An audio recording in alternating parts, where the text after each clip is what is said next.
Blake, is it done so steep? They're ready. They're loud. They made it clear that they are. Oh, it's got that anchor on. Oh, cool. Hey!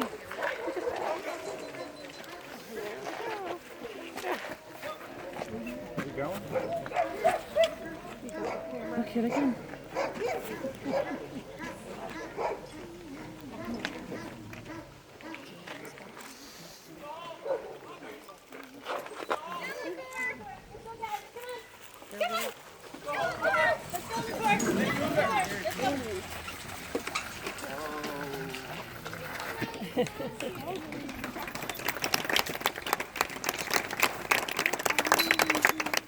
We started coming into the pit here, that Lucor, as much of a wonderful leader as he is, kept turning around and looking behind him. I think he was looking at Cupcake, wasn't he?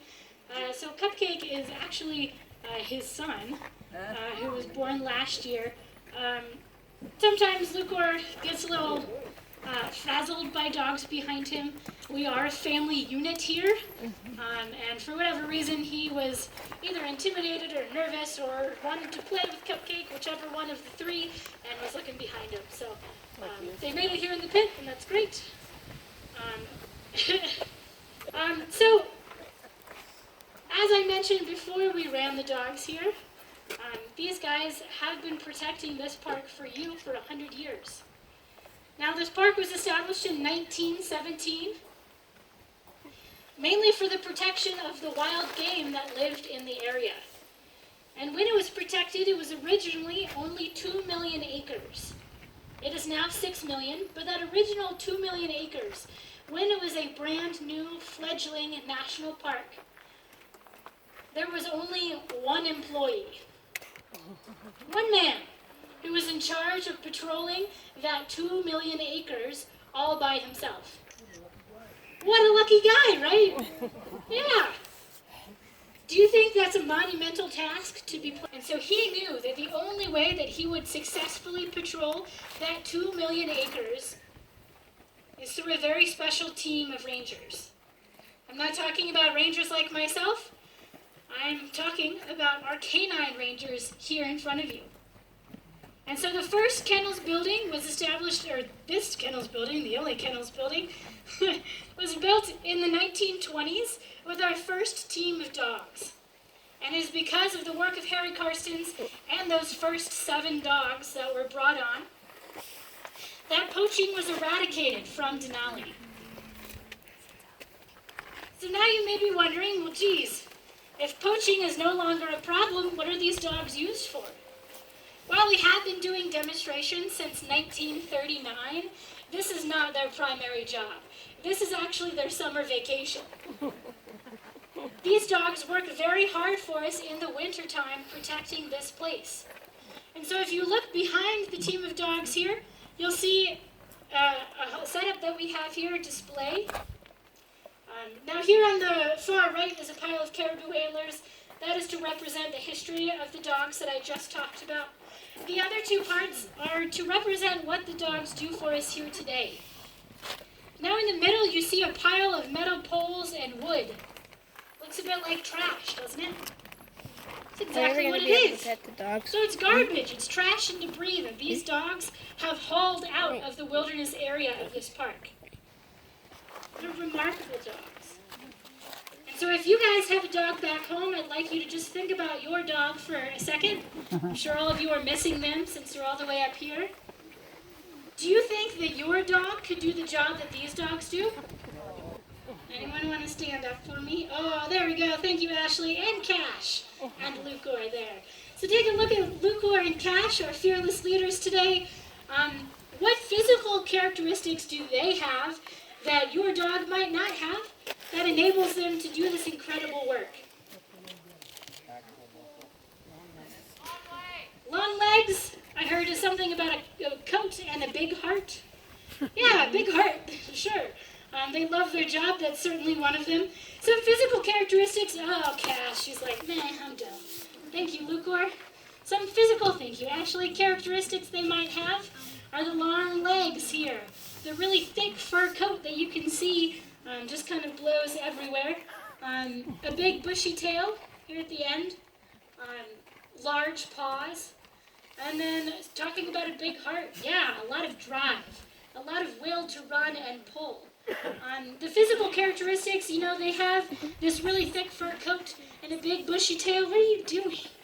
That enables them to run through really deep snow. At the end of a long day, whenever they're bedding down to go to sleep, they are sleeping outside.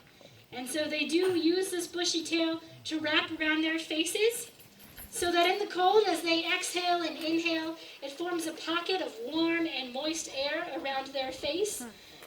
Cupcake is bored with my program. And it keeps them warm at night. Wheel is Sitkin.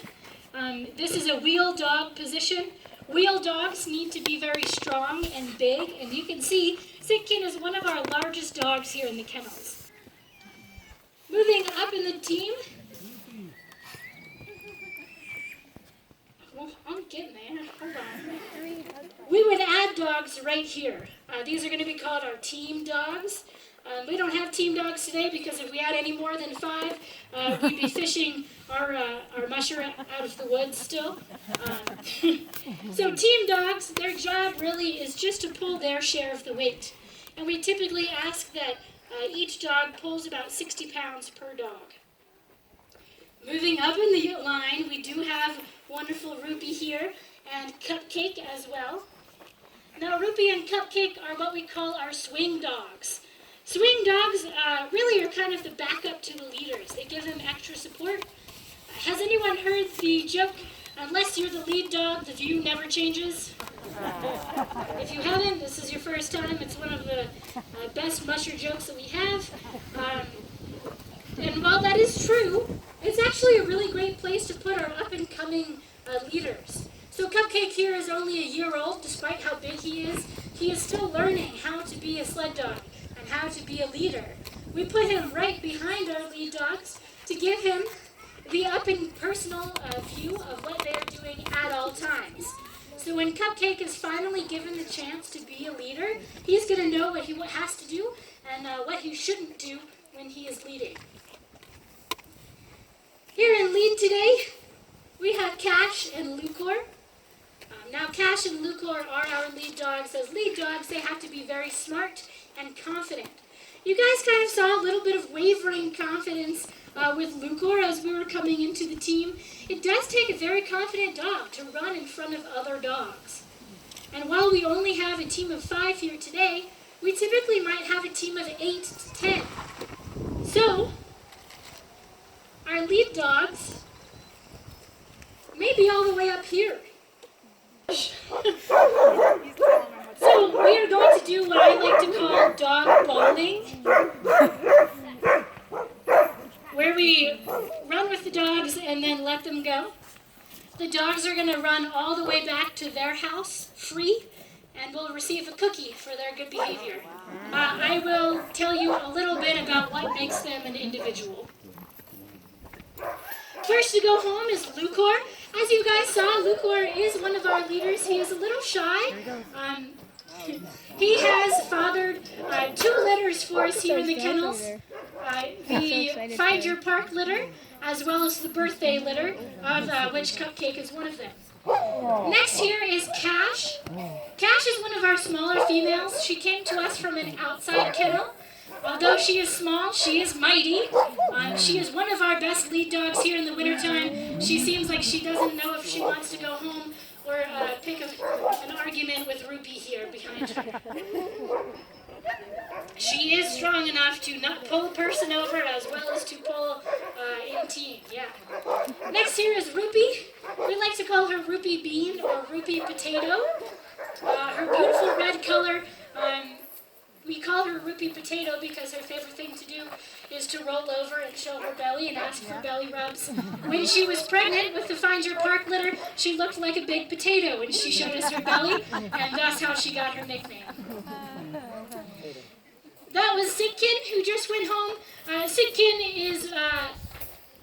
is one of our more beautiful boys here, has beautiful blue eyes. He was actually featured on the front of a mushing magazine once.